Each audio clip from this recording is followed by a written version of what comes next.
എല്ലാവർക്കും നമസ്കാരം. നമ്മൾ ഇന്ന് ഡിസ്കസ് ചെയ്യാൻ പോകുന്നത് ഫെബ്രുവരി 5-ാം തീയതിയിലെ ഇമ്പോർട്ടന്റ് കറണ്ട് അഫയേഴ്സ് ആണ്. അപ്പൊ നമുക്ക് ഡയറക്ട്ലി ചോദ്യങ്ങളിലേക്ക് പോവാം.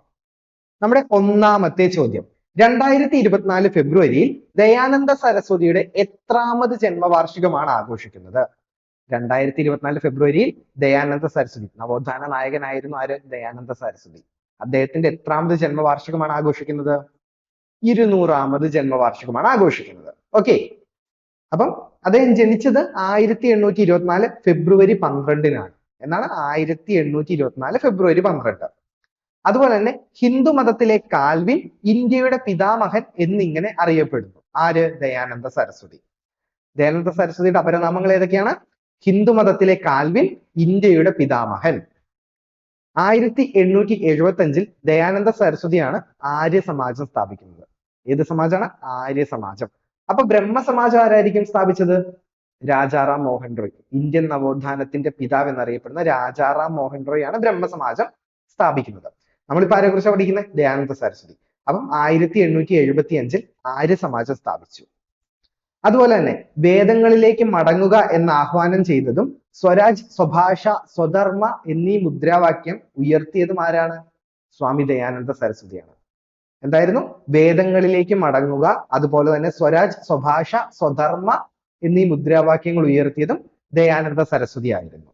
അതുപോലെ തന്നെ ഇന്ത്യക്കാർക്ക് എന്ന മുദ്രാവാക്യം ഉയർത്തിയതും ദയാനന്ദ സരസ്വതിയാണ്. നമ്മൾ എന്തായിരുന്നു നമ്മുടെ ക്വസ്റ്റ്യൻ? 2024 ഫെബ്രുവരിയിൽ ദയാനന്ദ സരസ്വതിയുടെ എത്രാമത് ജന്മവാർഷികമാണ് ആഘോഷിക്കുന്നത്? 200ാമത്. ഈ ക്വസ്റ്റ്യൻ നമുക്ക് തിരിച്ചും ചോദിക്കാം. എങ്ങനെ? 200ാമത്തെ ജന്മവാർഷികം ആഘോഷിക്കും ഏത് നവോത്ഥാന നായകന്റെ 200ാമത് ജന്മവാർഷികമാണ് 2024 ഫെബ്രുവരിയിൽ ആഘോഷിക്കുന്നതെന്ന് ചോദിക്കാം. അതുപോലെ തന്നെ അദ്ദേഹത്തെ കുറിച്ചുള്ള ഇമ്പോർട്ടന്റ് ഫാക്ട്സ് ആണ്: 1824 ഫെബ്രുവരി 12 ജനിച്ചു. ഹിന്ദു മതത്തിലെ കാൽവിൻ, ഇന്ത്യയുടെ പിതാമഹൻ എന്നിങ്ങനെ അറിയപ്പെടുന്നു. 1875 ആര്യ സമാജം സ്ഥാപിച്ചു. വേദങ്ങളിലേക്ക് മടങ്ങുക, സ്വഭാഷ, സ്വരാജ്, സ്വധർമ്മ അല്ലെങ്കിൽ സ്വരാജ്, സ്വഭാഷ, സ്വധർമ്മ എന്ന മുദ്രാവാക്യം ഉയർത്തിയതും ദയാനന്ദ സരസ്വതിയാണ്. ഇന്ത്യക്കാർക്ക് എന്ന മുദ്രാവാക്യം ഉയർത്തിയതും ദയാനന്ദ സരസ്വതിയാണ്. ഓർത്തിരിക്കാം. നമ്മുടെ രണ്ടാമത്തെ ചോദ്യം, രാജ്യത്തെ ആദ്യ സമ്പൂർണ്ണ ഡിജിറ്റൽ സാക്ഷരതാ ജില്ലയാകുന്നത്? രാജ്യത്തെ ആദ്യത്തെ സമ്പൂർണ്ണ ഡിജിറ്റൽ സാക്ഷരതാ ജില്ലയാകുന്നത് കാസർഗോഡ് ജില്ലയാണ്. ഓക്കെ. നമ്മുടെ മൂന്നാമത്തെ ചോദ്യം, കുറഞ്ഞ ചിലവിൽ ഫലപ്രദമായ വന്ധ്യതാ ചികിത്സ ലഭ്യമാക്കുക എന്ന ലക്ഷ്യത്തോടെ ഹോമിയോപ്പതി വകുപ്പ് ആരംഭിച്ച പദ്ധതി? കുറഞ്ഞ ചിലവിൽ ഫലപ്രദമായ വന്ധ്യതാ ചികിത്സ ലഭ്യമാക്കുക എന്ന ലക്ഷ്യത്തോടെ ഏത് വകുപ്പാണ്? ഹോമിയോപ്പതി വകുപ്പ് ആരംഭിച്ച പദ്ധതി ഏതാണ്? ജനനി പദ്ധതി. വകുപ്പ് ഏതാണെന്ന് ചോദിക്കാനുള്ള സാധ്യതയുണ്ട്. സോ അതും പഠിച്ചു വെക്കുക.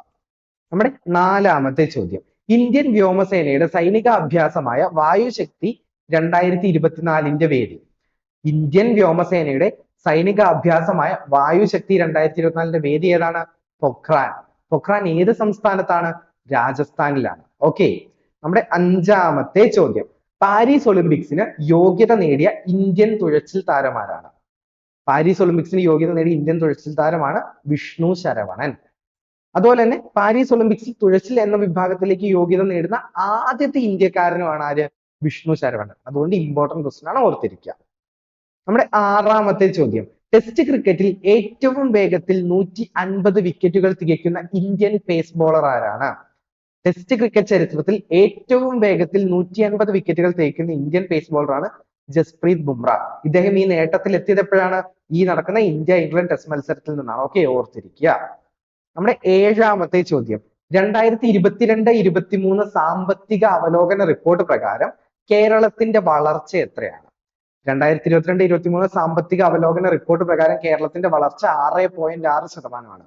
എത്രയാണ്? 6.6%. അപ്പൊ ഇതോടുകൂടി നമ്മുടെ വീഡിയോ അവസാനിക്കുകയാണ്. ഇതിന്റെ നോട്ടുകൾ നിങ്ങൾക്ക് വേണമെങ്കിൽ നമ്മുടെ ആപ്ലിക്കേഷൻ ഡൗൺലോഡ് ചെയ്യാം. ആപ്ലിക്കേഷനിലെ നോട്ടുകൾ അവൈലബിൾ ആണ്. LDCയുടെ ക്ലാസ് നമ്മുടെ ആപ്ലിക്കേഷനിൽ ഫ്രീ ആയിട്ട് പ്രൊവൈഡ് ചെയ്യുന്നുണ്ട്. സോ എത്രയും പെട്ടെന്ന് തന്നെ ആപ്ലിക്കേഷൻ ഡൗൺലോഡ് ചെയ്യുക. അതുപോലെ PSC റിലേറ്റഡ് വീഡിയോസിനും കറണ്ട് അഫയേഴ്സ് കണ്ടന്റിനുമായിട്ട് നമ്മുടെ യൂട്യൂബ് ചാനൽ സബ്സ്ക്രൈബ് ചെയ്യുക. Thank you.